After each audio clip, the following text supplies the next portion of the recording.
അധ്യാപകർക്കെതിരെയുള്ള, പ്രത്യേകിച്ച് കത്തോലിക്ക അധ്യാപകർക്കെതിരെയുള്ള സർക്കാരിന്റെ ഭാഗത്തു നിന്നുള്ള വിവേചനത്തിനെതിരെ, അവകാശ നിഷേധത്തിനെതിരെ അർഹമായി അധ്യാപന നിയമനം നടത്താനുള്ള ഈ അനീതിക്കെതിരെ സമര പ്രഖ്യാപന കൺവെൻഷൻ കാത്തലിക് ബിജെപിയിൽ ഇന്ന് ആരംഭിക്കുകയാണ്.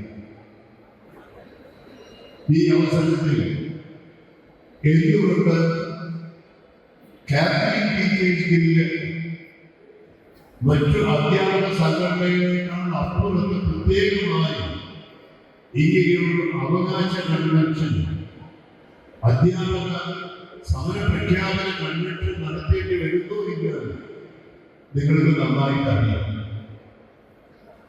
ഭാരതത്തിന്റെ, കേരളത്തിന്റെ രാഷ്ട്ര നിർമ്മിതിക്ക് ഏറ്റവും കൂടുതൽ ആനുപാതികമായി സംഭാവന നൽകിയിട്ടുള്ള ഒരു വിഭാഗമാണ് ക്രൈസ്തവ കത്തോലിക്കർ.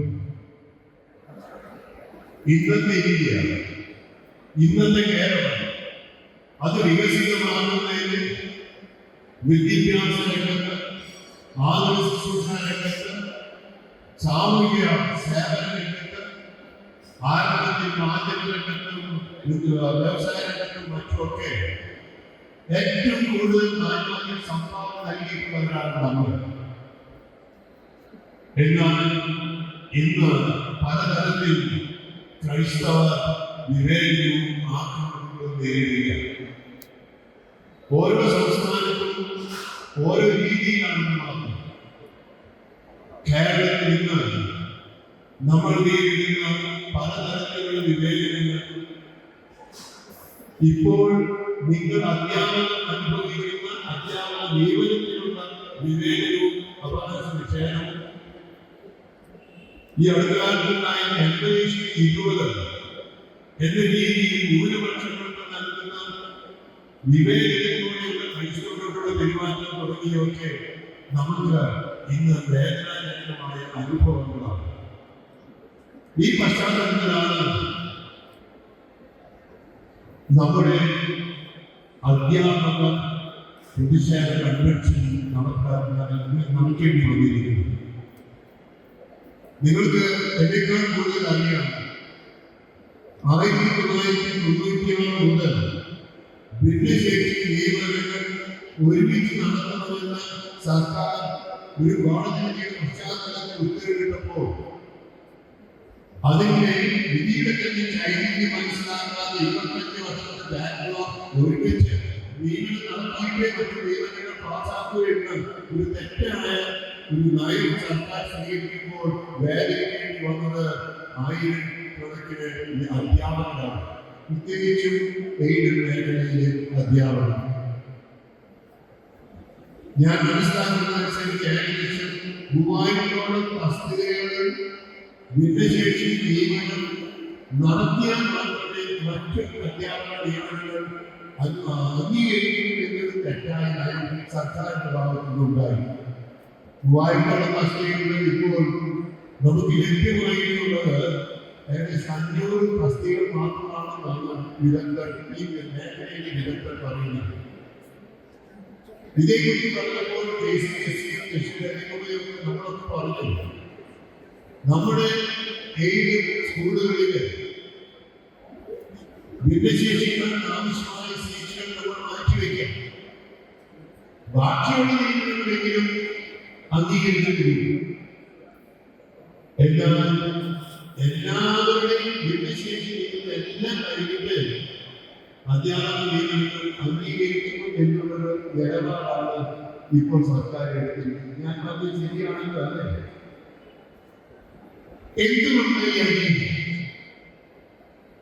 ഇതിനെതിരെ നമ്മൾ പല പ്രാവശ്യം അധ്യാപകരും ഒക്കെ സർക്കാരിലേക്ക് നിവേദനം വന്നിട്ട് കോടതിയിലേക്ക് പോയി.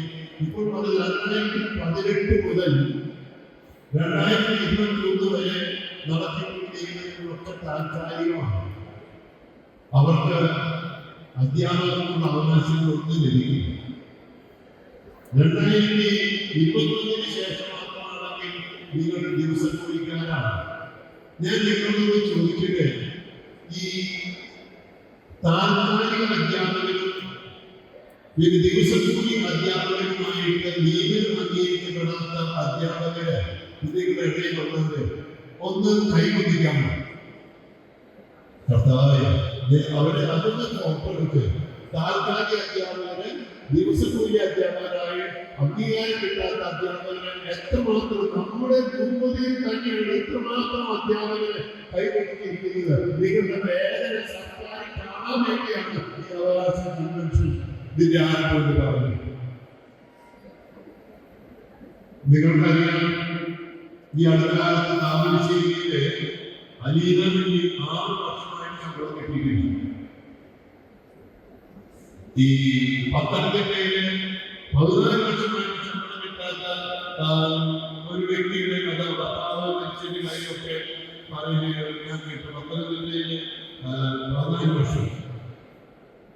ഇവിടെ ശമ്പളം ശരിയായ രീതിയിൽ ശമ്പളം കിട്ടാതെ ആത്മാർത്ഥമായി സേവനം ചെയ്തുകൊണ്ടിരിക്കുന്ന കുറെ വർഷങ്ങളായി ശമ്പളം കിട്ടാതെ വേറെ ജോലി ചെയ്തുകൊണ്ടിരിക്കുന്ന നമ്മുടെ കോർപ്പറേറ്റിലെ കൃഷി കർഷകരുടെ കോർപ്പറേറ്റ് ഏജൻസികളിലെ അധ്യാപകർ നിങ്ങളോട് കുഴപ്പമുണ്ടോ?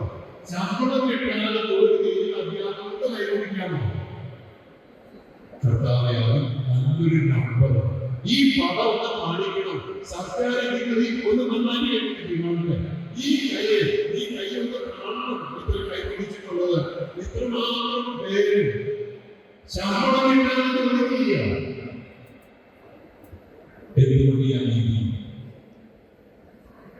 സർക്കാരിന് കാശില്ല എന്നൊക്കെ ന്യായീകരണമാണെങ്കിൽ സർക്കാർ നടത്തുന്ന പലതരത്തിലുള്ള പ്രവർത്തനങ്ങൾ ദൂർത്താണെന്ന് നമുക്ക് പറയേണ്ടി വരില്ലേ? ഞാനന്ന് നമ്മുടെ ഭാഷാ കൗൺസിൽ സെക്രട്ടറി ജോർജ് മാഷിനോട് ഞാൻ കണക്ക് ചോദിച്ചു. LP സ്കൂളിൽ കുട്ടിക്ക് ഏകദേശം 4,900 രൂപ ചെലവ്. എന്നാൽ 7 സ്കൂളിൽ സർക്കാർ സ്കൂളിൽ 4,900 വരുമ്പോൾ 7 സ്കൂളിൽ സർക്കാരിന് ശമ്പളം കൊടുക്കുന്ന വകയിലെ 3,000 മാത്രമേ ഉള്ളൂ. അപ്പോൾ തന്നെ ഒരു വലിയ സംഖ്യ സർക്കാരിന് ലാഭം. എന്നിട്ട് ആ വർഷത്തെ 2002-2003 വർഷത്തെ കേരള സർക്കാരിന്റെ ലാഭം കണക്ക് ചെയ്ത് മാഷ് പറഞ്ഞനുസരിച്ച് 270 കോടി. അത് LP-യുമാണ്. പ്രൈവറ്റ് മാത്രം. അങ്ങനെയാണെങ്കിൽ UP, high school, higher secondary, college ഇങ്ങനെയൊക്കെ സ്കൂൾ നടത്തുമ്പോൾ സർക്കാർ ഉത്തരവാദിത്തമായ വിദ്യാഭ്യാസ രംഗത്ത് സർക്കാരിന് എത്ര കോടി ലാഭം? അത് 2002-2003 ആണെങ്കിൽ ഇപ്പൊ 2023 എത്ര കോടി ലാഭമാണ് സർക്കാരിന് കിട്ടിയിരിക്കുകയാണ്. പക്ഷേ ഇപ്പൊ സർക്കാരിന്റെ ഈ കാശില്ലാത്തതുകൊണ്ടാണ് അംഗീകരിക്കാത്തത്. ഇവിടെയാണ് നേരത്തെ സായി മാസ്റ്റർ പറഞ്ഞ കോടതി വിധിയും അതിന് വിവേകവും വരുന്നത്. അധ്യാപകർക്ക് അർഹമായ അധ്യാപക നിയമനം ഭിന്നശേഷി സംവരണത്തിന്റെ പേര് പറഞ്ഞ് നിഷേധിക്കപ്പെട്ടപ്പോൾ NSS കോടതിയിൽ പോയി. അപ്പൊ അത് വന്നു കഴിഞ്ഞപ്പോൾ അവർക്ക് അനുകൂലമായ വിധി 2025 മാർച്ച് 4 ലഭിച്ചു. KCBC നമ്മളെല്ലാവരും പോയി. ഈ കോടതി വിധി പോയപ്പോൾ വാസ്തവം പറഞ്ഞാൽ നമ്മൾ ചെയ്ത തെറ്റല്ല. പള്ളി ഉണ്ടെങ്കിൽ പള്ളിയിൽ പോകണമെന്ന് പറഞ്ഞ് ഞായറാഴ്ചത്തെ കൽപ്പനയുടെ അടിസ്ഥാനത്തിൽ എല്ലാ സ്ഥലങ്ങളിലും ഇത്രമാത്രം വിദ്യാഭ്യാസ സ്ഥാപനങ്ങൾ നടത്തി കേരളത്തെ വികസിപ്പിച്ചപ്പോൾ വളർത്തിയപ്പോൾ ഭാരതീയ വളർത്തിയപ്പോൾ ഈ ആത്മാർത്ഥമായ സേവനത്തിന് നമുക്ക് നീതി നിഷേധിക്കപ്പെടുകയാണ്.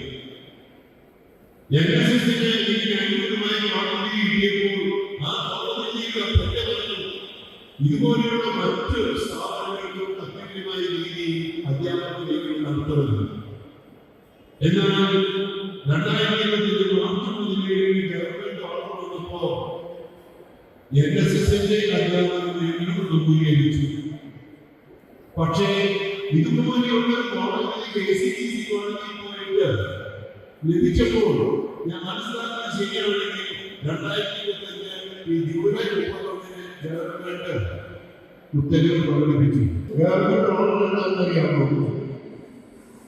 കത്തോലിക്കരുടെ ഈ സ്ഥാപനങ്ങളിലെ അധ്യാപകർക്ക് ഇപ്പോൾ നിയമനം വേണ്ട. ഇത് തെറ്റാണ്. ഇത് വിവേചനമല്ലേ? ഇത് അവകാശിക്കുന്നത്. കേരളത്തിലെ വിദ്യാഭ്യാസ രംഗത്ത് ഏറ്റവും കൂടുതൽ റിസൾട്ട് നേടുന്നത് നമുക്ക് ക്വാളിറ്റിക്ക് നമ്മൾ തന്നെ അഭിമാനത്തോടെ കയ്യെത്തി സർക്കാരിന്റെ കേൾപ്പിച്ച് പക്ഷേ ക്വാളിറ്റി അതിന്റെ നല്ല നിലവാരമുള്ള വിദ്യാഭ്യാസം മാത്രമല്ല നമ്മൾ കൊടുക്കുന്നത്. നമ്മുടെ സ്ഥാപനങ്ങളാണ് മൂല്യവൃത്തികരമായ വിദ്യാഭ്യാസം നടത്തുന്നത്. അതോടൊപ്പം തന്നെ ഏറ്റവും അഫോർഡബിൾ പ്രാപ്യമായ രീതിയിൽ നടത്തുന്നത്. നമ്മുടെ സ്ഥാപനങ്ങളിലേക്ക് കുട്ടികൾക്ക് വരുവാൻ കാരണം അവിടെ നിലവാരമുണ്ട്, മൂല്യമുണ്ട്, അവിടെ സാധാരണക്കാർക്ക് പഠിക്കാനുള്ള സാഹചര്യങ്ങളുണ്ട്, നല്ല രീതിയിൽ സാഹചര്യങ്ങൾ ഒരുക്കുന്നുണ്ട്. പക്ഷേ നമുക്ക് വലിയ വിവേചനം. ഞാൻ നിങ്ങളോട് ചേർന്ന് ചോദിക്കട്ടെ, സർക്കാരിന് വേണ്ടി നാടിന് വേണ്ടി കുട്ടികൾക്ക് വേണ്ടി ആത്മാർത്ഥമായ സേവനം ചെയ്യുമ്പോൾ ഈ സേവനത്തിന് അധ്യാപകർ നിങ്ങൾക്ക് ലഭിക്കുന്ന വേതനം എന്താണ്? നിങ്ങൾ ഒരുപാട് പേര് കുറെ വർഷങ്ങളായി ശമ്പളം കിട്ടുന്നില്ല എന്ന് പറഞ്ഞ് കൈവന്നിച്ചു. താൽക്കാലിക വേതനമാണ്, ദിവസക്കൂലിക്കാരാണ് വർഷങ്ങളായി എന്ന് പറഞ്ഞ് നിങ്ങൾ ഇരിക്കുന്നുണ്ട്. നിങ്ങൾ ഇങ്ങനെ പഠിപ്പിക്കുന്ന ജോലി ചെയ്യുന്നതിന്റെ വേതനം നമ്മുടെ സർക്കാരിൽ നിന്ന് കിട്ടുന്ന വേതനം എന്താണ്? ആത്മാർത്ഥമായ സേവനത്തിന്റെ വേതനം സർക്കാരിന്റെ ഭാഗത്തുനിന്ന് ശിക്ഷയാണ്. ആത്മാർത്ഥമായ സേവനത്തിന്റെ വേതനം ഈ സമൂഹത്തിന് ലഭിക്കുന്ന ഒരു വേതനമാണ്. ആത്മാർത്ഥമായ സേവനത്തിന് ലഭിക്കുന്ന വേതനം കുറച്ചെങ്കിലും നേരത്തെ അല്ലെങ്കിൽ മരിക്കേണ്ടി വരുന്ന സാഹചര്യമാണോ? അങ്ങനെയാണെങ്കിൽ നിങ്ങളോടൊപ്പം ഇതാ പൊതുസമൂഹവുമുണ്ട് എന്ന് പറയാനാണ് ഈ കൺവെൻഷൻ പ്രഖ്യാപനം.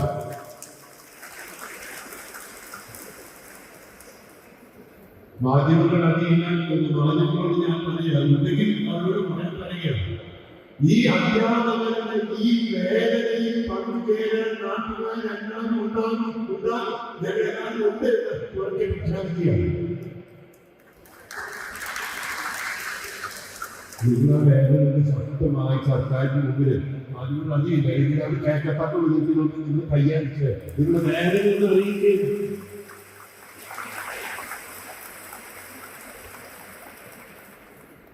നമുക്ക് ദുഃഖം. ഈ വിവേചനം പെട്ടെന്ന് അവസാനിപ്പിക്കണം.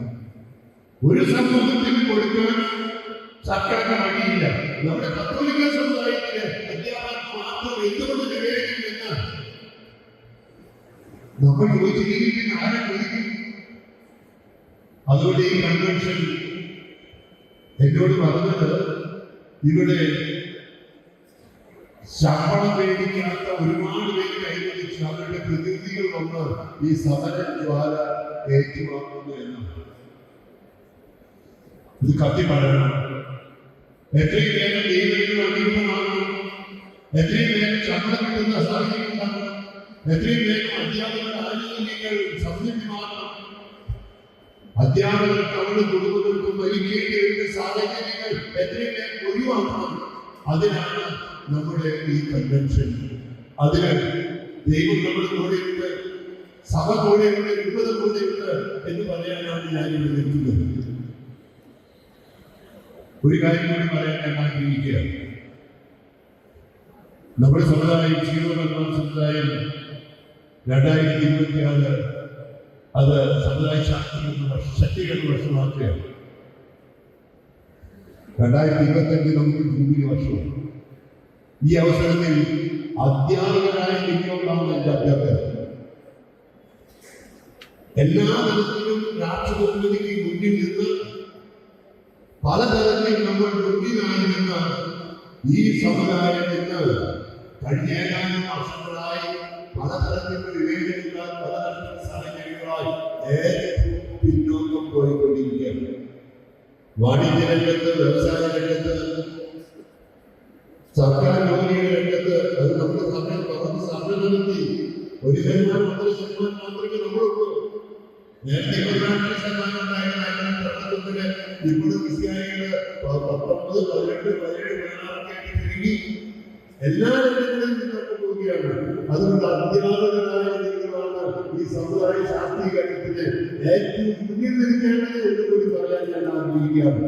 ഇത് നിങ്ങൾക്ക് വലിയ മറന്നുണ്ടെങ്കിൽ ഇപ്പോൾ നമ്മുടെ പ്രവണിക്കാരെ നോക്കിയിട്ട് ഈ ഞങ്ങളുടെ സമുദായത്തിന്റെ ടീച്ചേഴ്സ് കണ്ടെത്തുന്നതാണ്. അങ്ങനെയാണെങ്കിൽ ഈ സമുദായത്തിന്റെ കൂടെ ഉറച്ചു നിന്നെങ്കിൽ നോക്കിയിട്ട് ഒന്ന് നോക്കിയിട്ട് ഒന്ന് അവർക്ക് ഞങ്ങൾ കൂടെ ഉണ്ടെങ്കിൽ ഒരു നല്ല കാര്യം കാണാം. 21-ാം തീയതി സെപ്റ്റംബർ 21-ാം തീയതി നമ്മൾ അതിന്റെ ഒരു കൺവെൻഷൻ നടത്തുന്നുണ്ട്. നിങ്ങൾ എല്ലാവരും ഉണ്ടാകണം എന്ന് കൂടി ഞാൻ പറയുകയാണ്.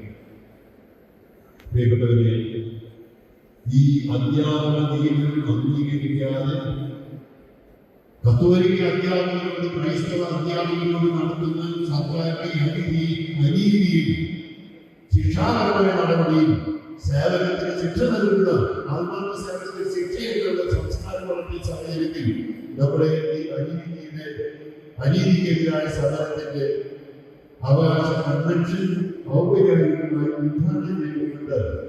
അതിന്റെ സമരദ്വാര നിങ്ങൾക്കായി ഇതാ തെളിയിക്കുകയാണ്.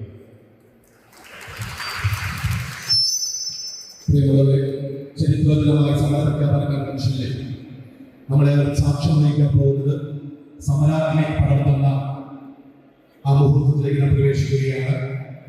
ബഹുമാനപ്പെട്ട എല്ലാ ടീച്ചേഴ്സും എഴുന്നേറ്റ് നൽകുക. നിയമനാംഗീകാരം ലഭ്യമാകാത്ത ടീച്ചേഴ്സിന്റെ പ്രതിനിധികൾ ഇപ്പോൾ മുൻഭാഗത്തോടു കൂടി ഈ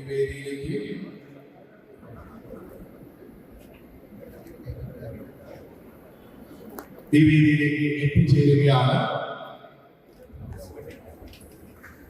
നിയമനാംഗീകാരം ലഭ്യമാകാത്ത അധ്യാപകരാണ് അഭിമന്യ ആണ്ടൂർ സ്ഥാനത്ത് പിതാവിൽ നിന്നും ഈ സമരാഗ്നി ഏറ്റുവാങ്ങുന്നത്. നമുക്ക് ഏവർക്കും അറിയാവുന്നത് പോലെ ഇത് കേരളത്തിലെ എല്ലാ മേഖലകളിലും പടരാൻ ആഗ്രഹിക്കുന്ന സമരത്തിന്റെ തിരിച്ചുളയാണ് ഈ സമരാഗ്നിയിലൂടെ തൃശ്ശൂർ അതിരൂപതയിൽ നിന്നും ഉയരുന്നത് എന്നുള്ള ഒരു ആപ്തവാക്യം നെഞ്ചിലേറ്റിക്കൊണ്ട് കാത്തലിക് ടീച്ചേഴ്സ് ഗിൽഡിന്റെ നേതൃത്വത്തിൽ തൃശ്ശൂർ അതിരൂപതയിൽ നിന്നും നിയമനാംഗീകാരം ലഭ്യമാക്കണം, തുല്യനീതി ലഭ്യമാക്കണമെന്ന് ആവശ്യപ്പെട്ടുകൊണ്ട് കാത്തലിക് ടീച്ചേഴ്സ് ഗിൽഡിന്റെ നേതൃത്വത്തിൽ കേരളത്തിലുടനീളം കത്തിപ്പടരുന്നതിനു വേണ്ടി CPCI പ്രസിഡന്റ് തൃശ്ശൂർ അതിരൂപത മെത്രാപ്പോലീത്തയുമായ മാറാണ്ടൂർ സ്ഥാനത്ത് പിതാവായിട്ടുള്ള അധ്യാപകരുടെ ടീച്ചേഴ്സിനെ സമരാഗ്നി പടർന്നു കൊടുക്കുന്ന അതിധന്യമായ മുഹൂർത്തത്തിലേക്ക് നാം പ്രവേശിക്കുകയാണ്. നമുക്ക് ഏവർക്കും മുദ്രാവാക്യങ്ങൾ മുഴക്കിക്കൊണ്ട് ഈ സമരാഗ്നിയുടെ പങ്കാളിത്തത്തിൽ പങ്കുചേരാമെന്ന് ഓർമ്മപ്പെടുത്തുന്നു. ടീച്ചേഴ്സ് ഗിൽഡ് സിന്ദാബാദ്! ടീച്ചേഴ്സ് ഗിൽഡ് സിന്ദാബാദ്! തുല്യനീതി ലഭ്യമാക്കാൻ ടീച്ചേഴ്സ് ഗിൽഡ് മുന്നോട്ട്! സമരപ്രഖ്യാപനം സിന്ദാബാദ്! അധ്യാപക നിയമനം നടപ്പാക്കാൻ, കോടതി വിധി നടപ്പാക്കാൻ, തുല്യനീതി നടപ്പാക്കാൻ എന്റെ സർക്കാർ പഠിക്കുന്നേ. തുല്യനീതി ലഭിക്കും വരെ സമരാഗ്നി പടർത്താനായി ടീച്ചേഴ്സ് ഗിൽഡ് മുന്നോട്ട്! ടീച്ചേഴ്സ് ഗിൽഡ് സിന്ദാബാദ്! കേരള സർക്കാർ നടപടികൾ, വികലമായ നടപടികൾ